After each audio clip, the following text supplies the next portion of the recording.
to the RunnerX podcast, where we talk about all things running. As many runners know, it's 90% mental. So join Coach Valerie and Coach Caroline as we go through the mental side of running. Welcome back to the RunnerX podcast. I'm your host, Coach Caroline, for the Tough Love Tuesday. Okay, today I want to talk to you about running in the heat. And I'm not going to talk to you about any kind of putting ice cubes on your head or special goo or wearing cotton or not wearing cotton or any of those other kind of gear-related ideas that you need to know with running in the heat. What I want to talk to you about is your mindset when you run in the heat. Okay, so the heat can make you dehydrated very quickly. It can be daunting. It can be harder to breathe if there's a air issue, especially here in Texas. We have like a lot of humidity in the air. So I want you to consider maybe going a little bit easier on yourself when you're not running up to what you think should be your potential. Okay. Instead of beating yourself up or trying to, I'm just going to go out at the dead of the heat. I'm going to go out when it's really the hottest because I want to gruel through and I want to challenge myself and endure myself. I want to ask you why. What are the thoughts going on in your head that make you think you sometimes, in some way, have to punish yourself? That running needs to be a punishment or it needs to challenge you in like the worst possible way.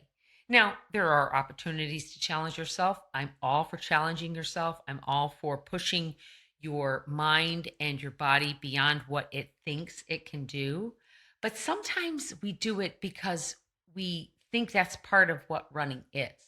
We think that this is part of what makes us a good runner, that we ground it out, that we muscled through. Oh, I felt horrible at mile 2, but I went ahead and ran 6 more miles because that's what my training plan said.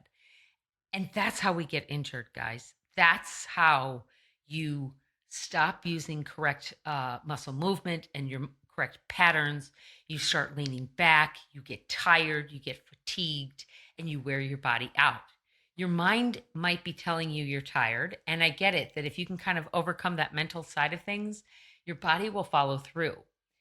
But are you stopping because you're truly tired, or are you stopping because you are really dehydrated? And this is, maybe you're feeling dizzy, maybe you're feeling pain. So I want you to really weigh those things and then look at your thoughts about it. Because a lot of times we'll tell ourselves things like, if I don't run this 8 miles today and I'm not going to be able to run it this week, then I'm going to lose fitness. And that's not true. That's just absolutely not the case. And those training plans, whether you run it or you walk it, or you decide I'm not going to do 8 miles straight. Instead, I'm going to do short intervals because this is a shady area. So I'm going to run back and forth in this shaded area. I'm going to catch a little bit more water in between. I'm maybe going to do 1, 2, 3 and reset. I'm going to do some ball of foot hops.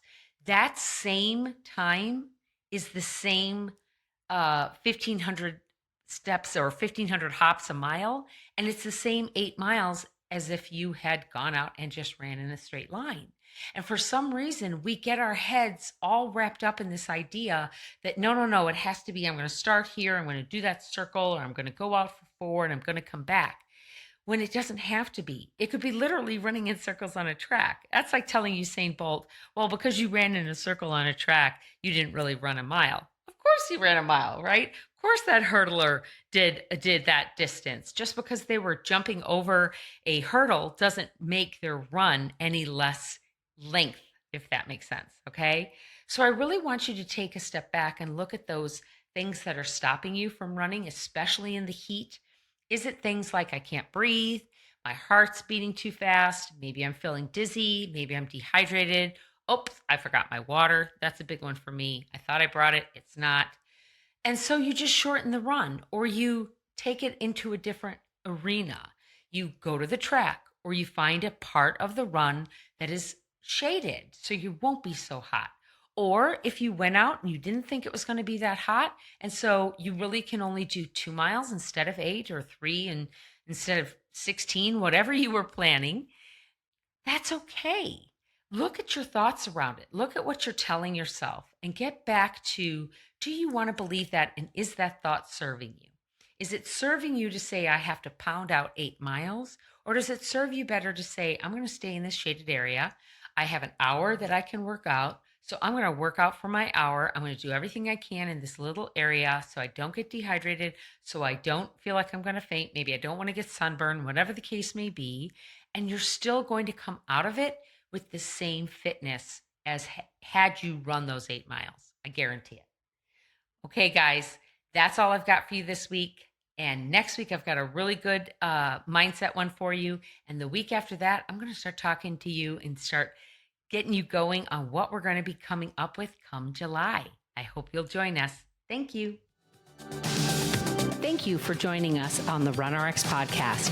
If you'd like to know more, join us at www.runrx.fit. And if you have additional questions that you'd like answered on the podcast, email us at support@runrx.fit.